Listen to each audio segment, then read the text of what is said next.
In our monastery, we had to be in the temple by 5:30 in the morning, so you could wake up at any time. Some monks woke up at 5, some at 4:45. I used to get up between 4 and 4:15 in the morning.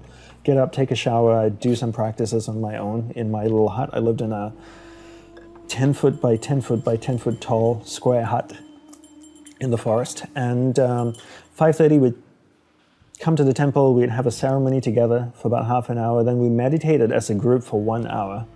And people often think that monks meditated all day. We did not. Then we exercised from 7 to 7:30 for half an hour a day, which we were encouraged to do. Then we had breakfast, and then the monastery broke up. The monks broke up into 5 groups. There were 5 departments. One looked after the graphic design and web development. One looked after the finance and the endowments and paying the bills. One looked after the church congregation. One looked after the land. And we all went to work. So we worked till 12:30.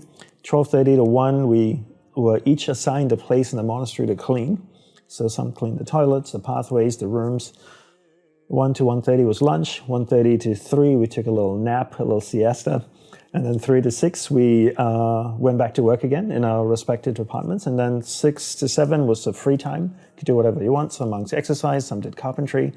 And then 7 to 9, we watched TV. And then at 9, we went to bed. And my schedule was a little bit different after 3.5 years.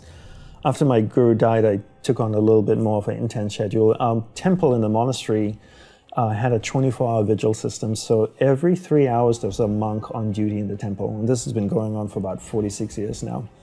The monk was in the temple worshiping, doing chants, meditating, yoga, and it was really a shift, and my shift was from midnight to 3 a.m. So I would go to bed about 8:30 at night, wake up at 11:30, come in from my hut, shower, change, get dressed up like this, be in the temple by midnight. It couldn't be a second late, if not I had to do another 3 hours.